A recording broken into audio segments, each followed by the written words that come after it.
C'est avec un grand honneur et un profond sentiment de responsabilité que je prends la parole aujourd'hui à l'occasion de l'installation officielle des membres de la commission présidentielle d'appui à la mise en place du réseau national de centres d'accueil et de maisons de rééducation. Cette journée marque une étape décisive dans la manifestation de notre engagement collectif en faveur d'une société inclusive, solidaire, résiliente, socialement juste et équitable, et surtout respectueuse des droits de l'homme sans discrimination aucune. Sans désemparer, le service pour lequel nous sommes appelés est d'une importance capitale. Il consiste à étudier des actions nécessaires à l'établissement d'un cadre structuré, professionnel et humain pour la protection, l'accompagnement et l'encadrement des enfants et des adolescents en situation de vulnérabilité ou en conflit avec la loi dans le pays, tel que dicté par l'arrêté portant création de la dite commission présidentielle du 28 février 2025 et les axes stratégiques 1 et 2 de la politique nationale de protection et promotion sociale PNPPS du pays. Tenant compte de la population cible, ce travail mérite l'assentiment de tous. Mesdames, Messieurs, dans l'exécution de notre mandat, l'intérêt supérieur de l'enfant sera au cœur de nos actions. Il nous servira de leitmotiv pour la création par l'État haïtien de centres d'accueil et de maisons de rééducation qui ne seront pas que de simples structures physiques, mais surtout des espaces de dignité, de reconstruction de l'être et d'espoir au profit de nos enfants en situation de vulnérabilité. C'est avec un sentiment du devoir et de résultats obligés que nous allons apporter notre expertise à la matérialisation de ce projet prioritaire du gouvernement. De même, nous avons une vision nette et claire de nos attributions. Nous allons nous atteler à dresser un état des lieux des structures existantes, contribuer à la définition d'un document de politique publique pour la mise en place de ces structures, proposer des cadres juridiques et techniques adaptés aux réalités actuelles, mobiliser les ressources nécessaires, financières, humaines, logistiques, tout en garantissant une synergie productive entre les acteurs publics, privés et associatifs, entre autres. De plus, nos actions seront en nette adéquation avec la politique nationale de protection et de promotion sociale, PNPPS, en application au ministère des Affaires sociales et du Travail depuis juin 2020. En réalité, cette initiative ne pourrait aboutir sans la participation de toutes les parties prenantes, institutions étatiques, bailleurs de fonds, professionnels de santé, travailleurs sociaux, experts et surtout les communautés bénéficiaires. Ainsi, nous faisons appel à l'unité et à la collaboration active de tous. Dans le même ordre d'idée, la création de cette commission présidentielle entre dans la dynamique du gouvernement de promouvoir la justice sociale inclusive dans le pays. Voilà pourquoi nous adressons des mots de remerciement au Conseil présidentiel de transition via son président, M. Fritz Alphonse Jean, au Premier ministre, M. Alix Didier Fils-Aimé, aux membres du gouvernement pour la confiance placée en nous et surtout pour cette marque d'attention manifestée à l'égard des enfants et des adolescents vulnérables et ceux en conflit avec la loi. Nous profitons de cette tribune pour adresser des mots de félicitations au ministre des Affaires sociales et du Travail, M. Georges Wilbert Frank, pour sa touche innovante dans la mise en œuvre de la politique nationale de protection et de promotion sociale qui représente le principal instrument des politiques sociales du gouvernement. Monsieur le ministre, les bénéficiaires ne manqueront pas de vous récompenser au centuple. Ce serait manquer à mon devoir de ne pas remercier le président de la Cour d'appel du Cap-Haïtien, magistrat Gary Polangran, pour son expertise au travail d'analyse de l'arrêté portant création de la dite commission présidentielle. L'installation de cette commission présidentielle marque une étape importante dans la construction d'un édifice qui impactera à coup sûr des milliers de vies, particulièrement la vie de nos enfants vulnérables ou en conflit avec la loi. Mesdames, Messieurs, par mon organe, mes collègues commissaires vous promettent qu'ils vont tout mettre en œuvre pour relever les défis y afférents et atteindre les résultats escomptés avec succès. Travaillons ensemble pour que ces centres d'accueil et ces maisons de rééducation deviennent des symboles tangibles de progrès social et de solidarité nationale.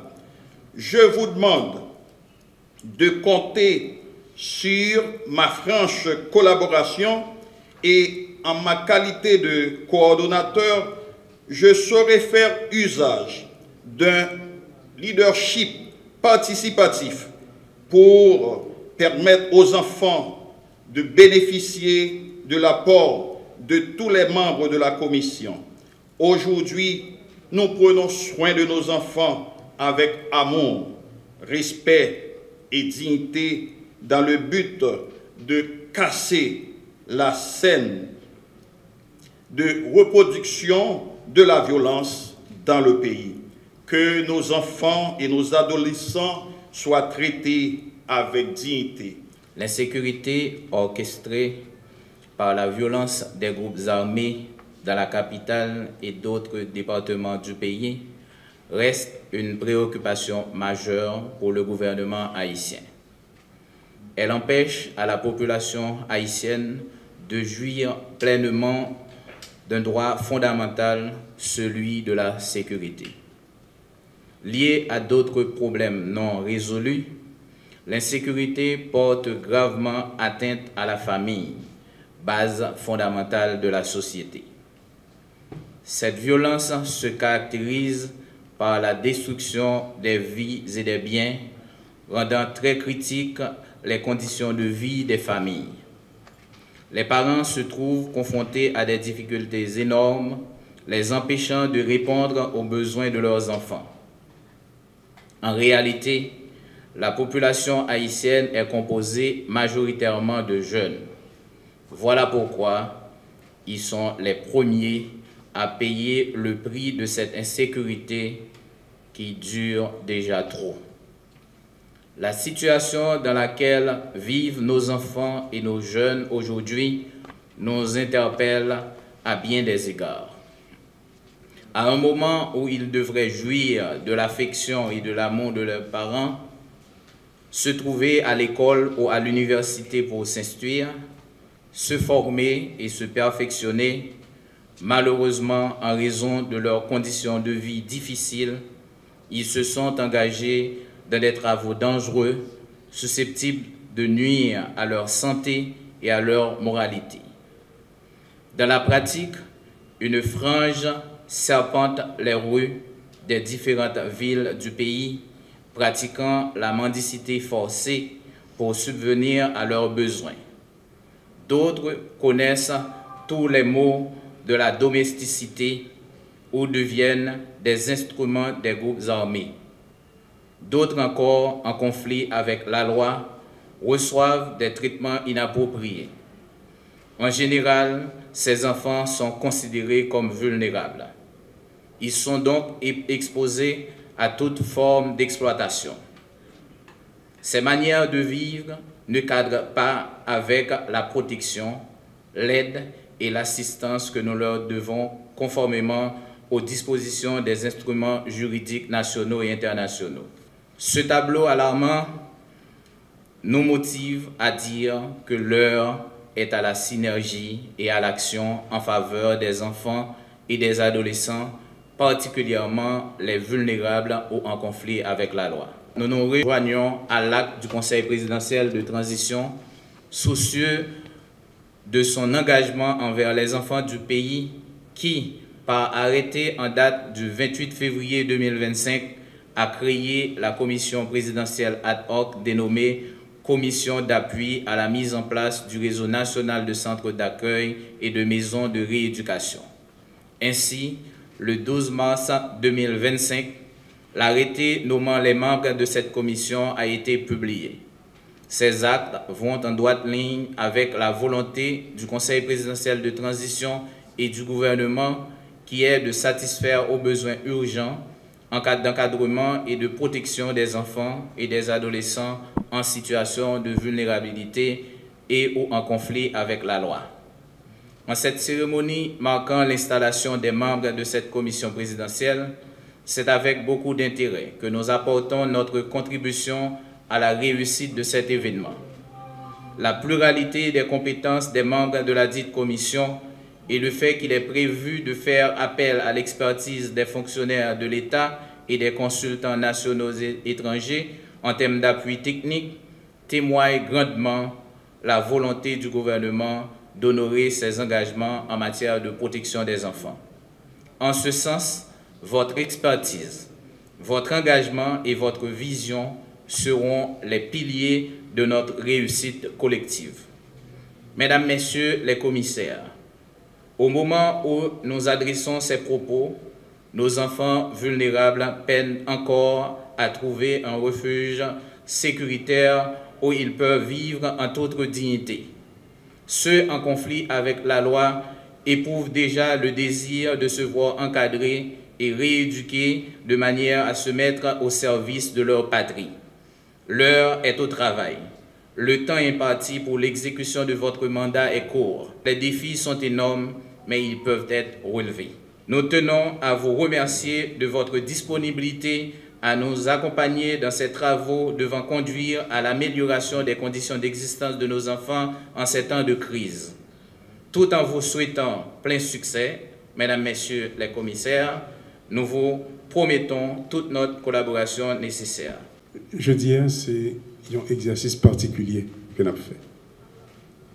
Parce qu'en fait, depuis un bon bout de temps, on a payé une déconstruction systématique qui a fait de la vie sociale de ce pays.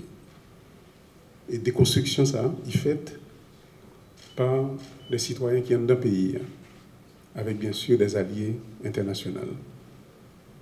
Et c'est ça qui mettait nous dans le niveau de désarroi ça, que jeunes garçons et jeunes femmes vivent dans le pays d'Haïti. Pour les gens qui ne connaissent pas la situation de la population dans le pays d'Haïti, nous avons 54% de gens dans le pays qui ont moins que 25 ans.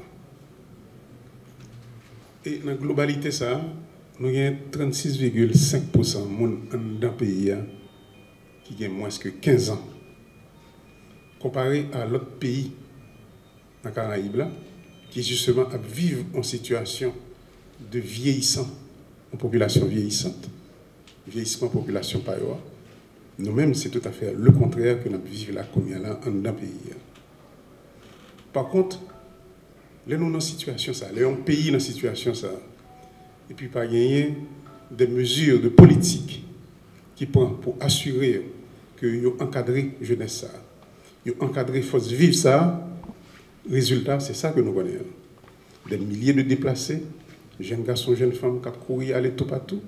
La première vague, c'était Chili, c'était Brésil, Nicaragua. La deuxième vague, c'est les États-Unis, particulièrement à partir du programme Parole Biden, programme humanitaire que le président américain Biden a fait. Mais là, ça, nous supposons comprendre l'importance de ce qu'il a fait, je dis là. Avant même de parler de l'importance, je vais saluer le ministre des Affaires sociales et aussi un membre du conseil présidentiel, là, Leslie Voltaire, qui était en charge du dossier ça et qui mène à ce que nous avons fait, je dis là, installation, membre commission ça là. Chers commissionnaires, l'importance ça, c'est un regard que l'État supposé jeter sur les jeunes garçons, jeunes femmes que ils ont embrigadés. Mais pas oublier, c'est mon bagage potentiel. C'est nous-mêmes dans le pays, des groupes d'intérêt dans le pays, qui mettent des âmes dans les jeunes garçons, jeunes femmes, qui a fait violence sur propre frère avec propre sœur. Commission ça, c'est une commission qui a regardé un aspect extrêmement important dans la question de réconciliation nous-mêmes avec le pays. C'est une commission qui a regardé un élément important de justice sociale dans le pays. Il y a un pile dit bon travail et nous souhaitons que la commission ça a jeté lumière sur ce qui a fait à Timondio et surtout permettre que le gouvernement ramasse jeunes garçons, jeunes femmes que mettait dans la situation.